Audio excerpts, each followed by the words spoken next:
Hi, everyone, and welcome to In Conversation with FKM. Our special guest today is a really good friend of mine, Shailendra, who will be having a conversation with me. She is the founder and managing director of Promote Balance. She has over the years understood the complex relationship between well-being and productivity in the workplace and has, as a result, dedicated this portion of her career towards helping companies leverage this relationship through Promote Balance. And with that, welcome, Shailendra. Thank you, Fatima. Thank you for having me. And yeah, thank you to all the viewers of your platform. Great. So let's get started. And I find it very fascinating, when you mention this complex relationship between well-being and productivity. What have you learned over the years, and how complex is this relationship? And how do we even begin understanding this and start the journey to achieve the most? Yeah, it's a very complex relationship, Fatima. And I think over the years, my understanding of it has also evolved quite amazingly. So, we would look at the workplace as a place of productivity. As a manager, all you want is productivity. But how then do we maximize that? People have tried systems, people have tried like cloud-based 4IR kind of ways of improving productivity, but still we see that we are lagging in the actual productivity that we want. Obviously would view it as probably a capitalist need to always produce. Yes. But also there is quite a lot that we can see could be done in an 8-hour day that is not being done. And the question is why? Yeah. So the relationship between well-being and productivity, I view it two ways. So well-being is, it includes physical and mental wellness, just to simplify it. So if you look at physical wellness, it's the easiest way to illustrate it, because think of a manual laborer, let's say a builder, for instance, they break their limb, like they have a fracture and they're in a plaster for 2 months. They certainly can't build because they can't go up the stairs. They can't really stand for long. So their productivity, the house, is not going to be built in the same amount of time they would have if there was no fracture. That's the easiest way to understand it, but it becomes complex because let's talk about you, Fatima. If you break your limb, you're going to continue with work unless you've got excruciating pain and you can't sit for long. So the physical part is easy to understand. But then what about your mental health? How does it affect your work? I mean, for you on a daily basis, how much problem solving do you do in a day? My entire work, I had a very interesting conversation with my previous boss. Yeah. And we were solving a complex problem, right? And he phoned me, and here we are talking. And he tells me, we don't deal with the numbers only anymore. We literally are problem solvers. That's our job. Absolutely. And I told him that you are so right. I miss being responsible, just doing the accounting, these are the expenses, this is the revenue, we total it, and off I go to the next one. Now, my entire day, and if I look, and him on a CFO level, and me on a Southeast Africa level, because I've got multiple countries. I mean, daily, Shailendra, there are times, I promise you, my body, you'll see I look fine, but mentally, I am so exhausted. Sometimes I just have dinner. I don't even have the energy to talk to my husband or my kids. I'm like, not today, I can't. And I'm so glad we're speaking about it, because even right now, and with COVID, yes, the need has accelerated for us to talk about mental well-being with us working from home, etc. But it's still not understood. It's still not widely discussed. Companies are starting to do a lot, but even as employees, I can be open about it, but I'll tell you, within my teams, they feel that they cannot be vocal or say, because I mean, it's still not seen as a safe thing to talk about, because it's viewed that you're then not performing, or my productivity isn't there. Absolutely. So, I mean, I think you have summed up the complexity. Like, your day is literally problem solving. The expenses and income are balanced by a system now. Probably you just allocated it, does it for you. Yes. And but then there is what next after the concrete output, and that's where your brain comes and you have explained it so well that you become physically exhausted, but your body is looking well. So how do you justify that I'm tired to your boss or to someone looking at you? So that's the biggest complexity, because slowly we are moving into a world where the problem solving is what matters in the workplace. We don't care anymore about whether you know A belongs to B or what. We now want to know what you do with A that belongs to B. And that's problem solving, decision making, like outside of the box thinking. And that requires mental agility.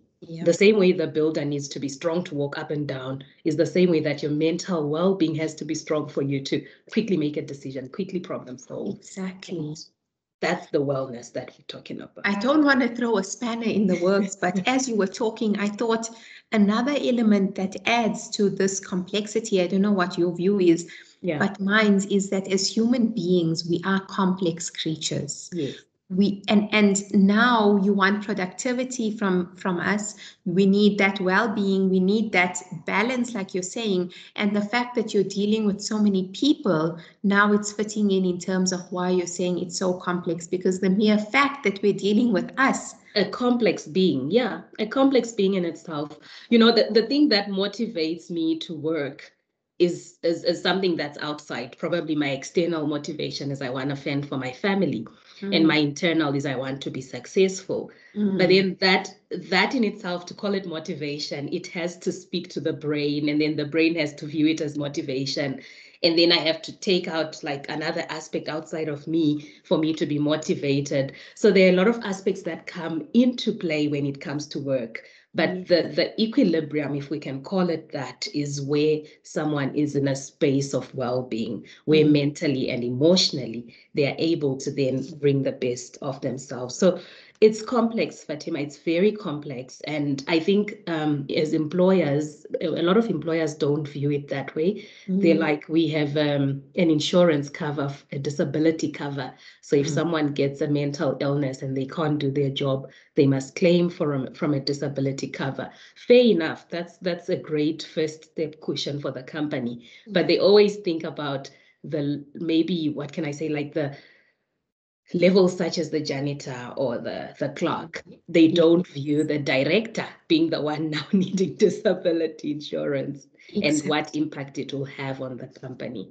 So it's very important for us to realize that for people to be able to make good decisions at high levels of the company, they need to have that basic well-being, which I define as a peace of mind, a sort of equilibrium, which we can't really achieve, but at least an equilibrium between what I do in my personal life and how it affects my work, and how my work then affects my personal life. And then our productivity mentally and physically will improve from that level. Okay, and I think this is perfect to bring in the next question I had is, work-life balance.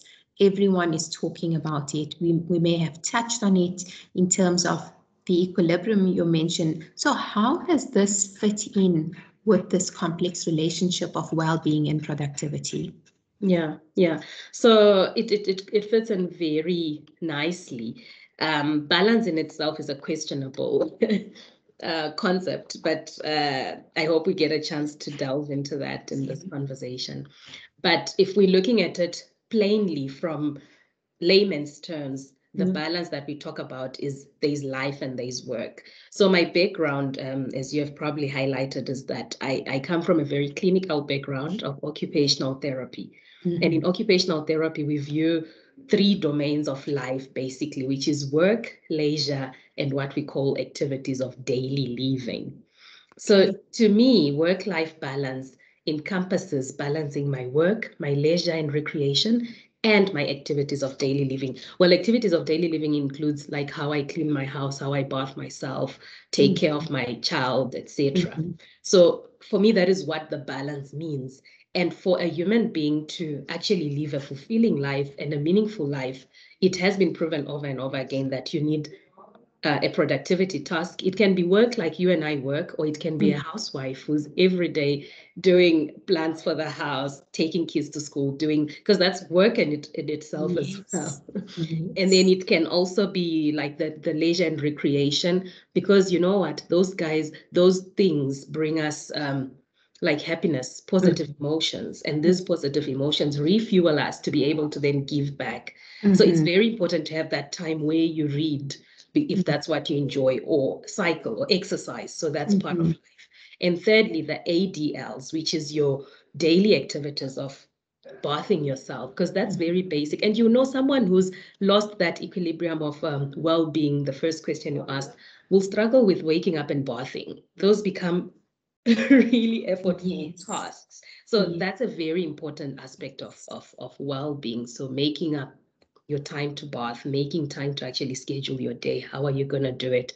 Put a to-do list or not to-be list, as you recently suggested. So for me, work on a very vague perspective, with us accepting the shortfalls of the term itself, work-life balance means having something that's productive, that earns me an income and a living, having something that's enjoyable, which is leisure and recreation, that brings back that positivity in my life, and then my daily activities that make me feel like a normal, or rather, normal is a very questionable word to use, but like a functional human being takes care. I'm so happy you explained it like this, because I'm one of those, and I think next we'll delve into the whole work-life balance. But how you've explained it, I now get why people refer work-life balance. They're actually meaning between the work, between the leisure and the activities of daily living. There has to be some sense of balance between the three, so you can actually function. And I never knew that. So it was very useful for me. And I think it's a great base for us to discuss now. Understanding that base, understanding where the balance comes in.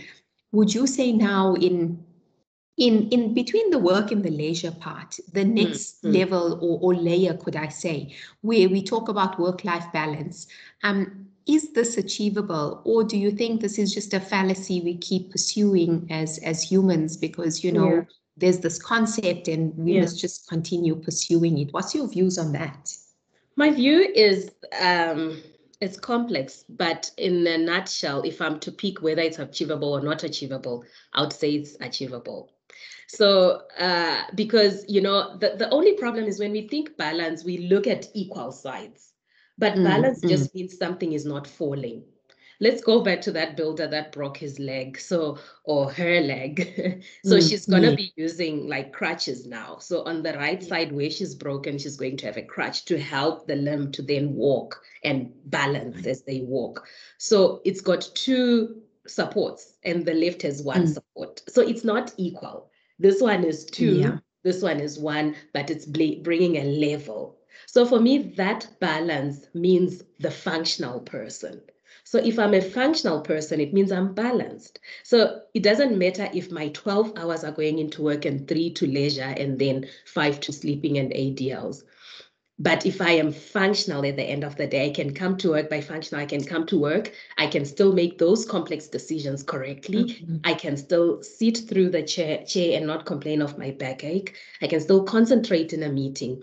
You have achieved that balance. So this is how I view the balance as achievable. But let's always understand, it's not 50-50. It can be 70-30, but we are all adding to a balance of 100, which is what I think people now want to say. If I'm doing 8 hours at work, let me also do 8 hours of life. But no, how much time do I need to bath, Fatima? I shower for 5 minutes. But then I look presentable. So it's 5 minutes versus 8 hours of work, but the balance then comes there. Let's get away from the fallacy of 50-50. That's where I would say the fallacy is. But the truth is the functional. Am I functional? Yeah.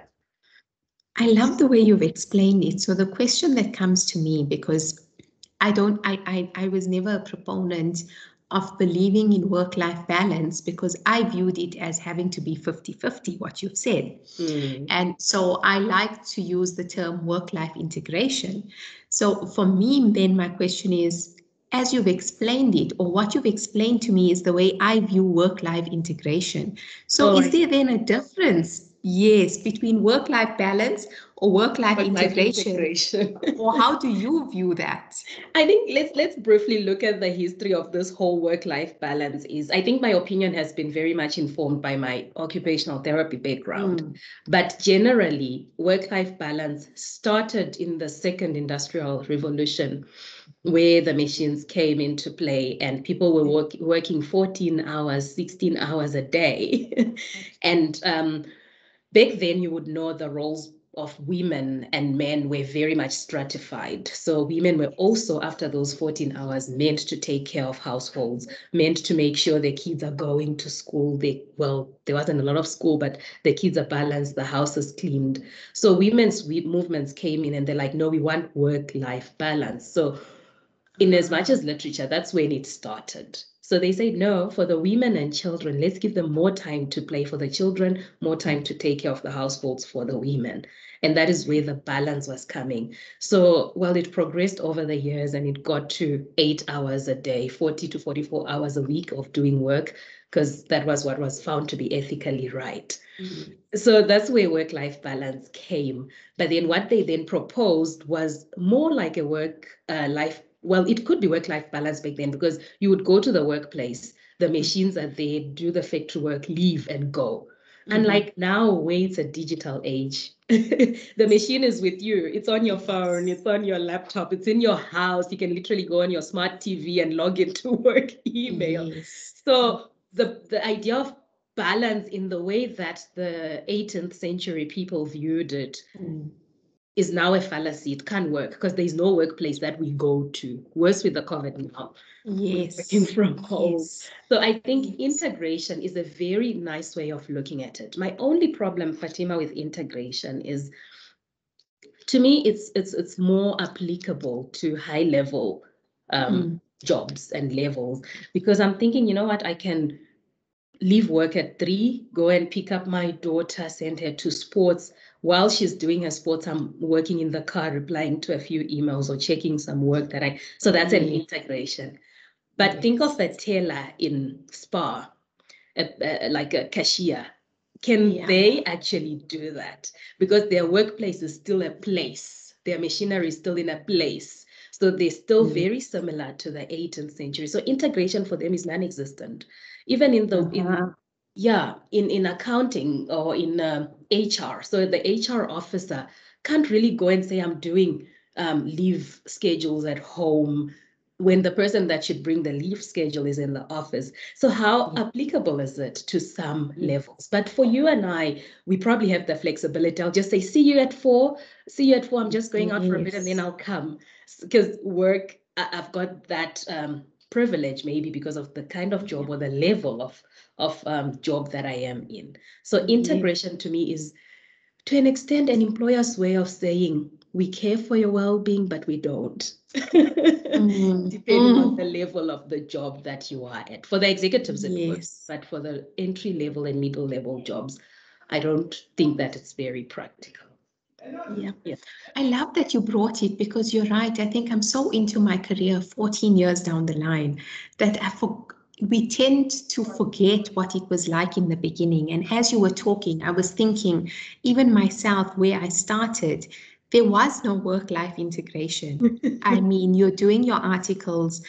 We would spend working nights to meet listed audit client deadlines, because, those deadlines don't meet. You just go home to shower, you come back so the next one can go and shower. And it is a way that when we reach at the level where we are, we feel like we may have earned it and we've gone through. And what is tricky, and we forget, in a lot of roles, we can offer some sort of flexibility. Now, for a teller environment, a cashier, I understand what you're saying. Let's look at it from an office environment. You have the staff coming in who are office staff, laptop enabled, can do a lot of what they can do offsite or wherever. But they may not be at the maturity level, if I call, from a work life, that they can self-regulate. And if it's not done at certain times, like I know with myself, if it's not done, the repercussions overall. But at the same time, you've earned it because you've proven that you can be given that freedom to choose. Yeah. And I see at office level, sometimes even entry level staff in finance, they don't understand that, and it's because they're new, entry level. But Yeah. at the same time, and it's not millennials, because I'm a millennial, right? You're a millennial. It's the Gen X and the Gen Ys that they then see, as millennial parents have brought them up and the late baby boomers, they have a certain or a different view of work. And they see and they say, I can also work from anywhere. So why can I not? Why can I not be afforded the same flexibility that the executives as the seniors have? And it becomes difficult. I get it, but I also understand the difficulties in giving too much freedom, because I look at it as with my children. I can give them all the freedom that an adult or 21-year-old can get, but can a 9-year-old, do they have enough life lessons learned to be able to handle the freedom and the options of a 21-year-old? No.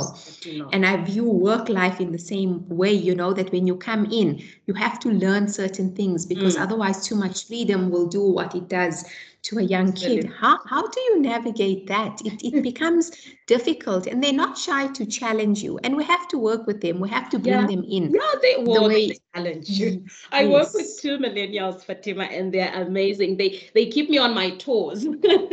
Before I say anything, I need to be able to know what I'm gonna say. Well, they're not millennials, they're actually Generation Z and Y.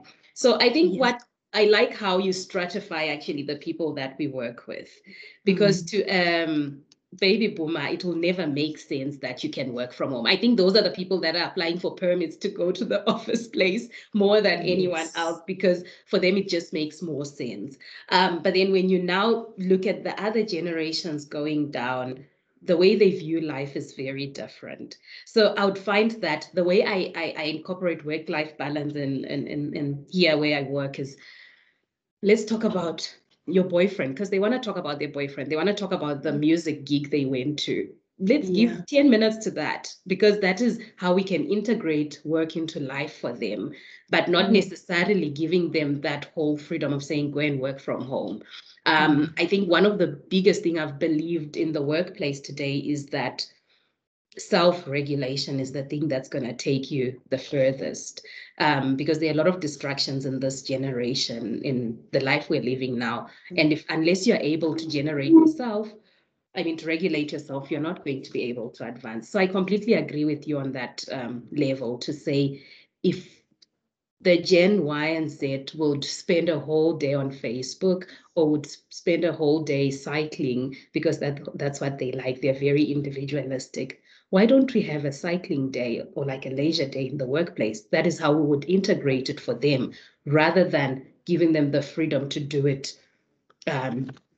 24 hours a day, and then they'll struggle then to put the thing of work in, because obviously, like we said, they view things very differently from what we and the older generations view.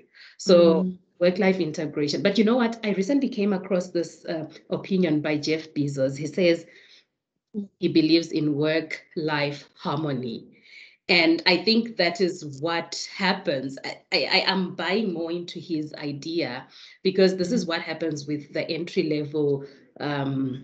What did you call them? The when you were starting articles, those trainee. Yes, that's what happens. They have to bath, and then they have to come back and meet deadlines. So there's a harmony, because the function now is still there. They still can go to work tomorrow and look up and see, and they're also meeting deadlines. So I'm still studying more about this work-life harmony, but it sounds to me like exactly what we need in the digital age, where even if I'm looking at my email just after dinner, I can still understand that it's just a harmonious thing that goes on, so that tomorrow I don't stress about when my manager asks me, where are we now? Because I still need that, just because I'm saying, no, I'm at home. That's too rigid. So I think let's explore more this harmony thing, which I also recently came across, but I love the term and what it implies. I think it's so important, and there's so much for us to learn as leaders, as different generations join in the work, because within my team, I have those, that uh, work, and this is a way, and the authority levels, very Yes. authoritative, that's the way. Then you have those that are like me. I get it, because that's how we started our career and we worked, Yeah. but at the same time we also fought for what we had, and we proved that we were worthy and it could work. And then you have the youngsters, and they feel nothing to. I will never forget, a few years back, I had a Yeah. graduate, Mhm. and I am in month end, right? Yeah. In month end, the most busiest time for finance. He rocks up in front of my office with his gym bag, and he says, "Hey, so I'm going to the gym now, and after that, I'm going to grab lunch with my friend, and I'll do what I Oh. need when I get home in the evening." It was the first time I encountered it, and least to say, I was speechless. Yeah. I mean, you have the rest of the team there working Working so in hard. needing, and exactly, and they're waiting to see how are you going to address it. And here you have this graduate fresh out of university who, thinks absolutely nothing wrong, and you're stuck and frozen in this moment, because how do you navigate this will set Yeah. the tone for the team, for himself, and for everything. And I was never trained to handle that. We weren't Yeah. taught. We weren't taught about the balance and the integration and the generational differences, and we have to learn. And on the spot, I said, "Hey, why don't you come in? Do you think that it is appropriate for you to go? You do it every other time. We've never said anything, but the rest of your team is there. You have things that you also need to do. So do you think that this is in the team spirit? Don't you think it would be better you help your team? You call up your friend now and tell him, hey, can instead of the lunch, can we do the Yes. dinner? Yeah. Then that way everyone else is happy. You're still also, and it got him to realize. So people would have viewed it as arrogant, or how do we handle it, or get to your desk. You're not, and I said, I'm going to lose him completely. Yes. So let me. But we weren't taught this, No, Shai, we were and it not. is We were not. difficult. We were not. I mean, it's a skill that we are hammering all the time, emotional intelligence. And that is a perfect example of how you applied emotional intelligence, because you became empathetic. Like, how is he feeling? He really wants to do this. But I also want him to do this. How do I win him without a disciplinary warning, or like a rough get on your desk, where we then promote presenteeism, because it's going to sit there and it's going to do nothing because you Yes. forced him to do it. So it's an amazing skill that you have. And I think every single leader in this kind of environment, to promote that work-life balance, integration, harmony, they need to understand emotional intelligence and apply it on a daily basis. Yeah. It's becoming even more relevant. And Yes. with that, how do you think we can better promote well-being as individuals and employees? Not from a company-led perspective, but as individuals. Yeah. Any quick wins? I always ask about quick wins. I mean, or is this really a process that I need to commit to and that requires a long-term view? Or can I do both? Because we lead busy lifestyles. We're used to, right? Fast food, quick well-being. Is Everything that quick. doable? We now want to biohack as well. Yeah, it's a good thing to explore. Like, how much time do I need to actually master this well-being, or do I just write myself off and say, I'll never balance it. I'll be a workaholic for life, or I'll just leave the workplace and quit. So for me, I think two things for me. Number one is biohacking. I know it's like a Generation Z and Y thing, but it works a million times. I'll tell you a bit about myself. So when I was working, when I left the government and clinical work, I got into corporate. It's a fast-paced environment, Fatima. It's deadline-driven. And to make matters worse, I was paid on commission with the work that I was doing. So if you don't complete, there was a lot of work in the company, but it was just how quickly you push it. So it wasn't about scrambling for work. It was just, and I was very anxious. I became very, very anxious because the work had to be excellent before you were paid. So I would sit there, I was typing reports for an expert. So I would sit there and type reports. And then the expert says, or did you miss a comma here? You know, that's how pedantic it was. So I would spend 6 hours looking at work that was supposed to be done in 1.5 hours because it made me anxious to send it to the expert to say we're done, because it would bring so many questions. It was super duper anxiety provoking. So I would make so little. My colleagues were making in the 20,000s and I would make less than 10,000. That I had to be fine with that. Yeah. Oh dear, let me just charge my laptop. Sorry about that. No problem. Oh.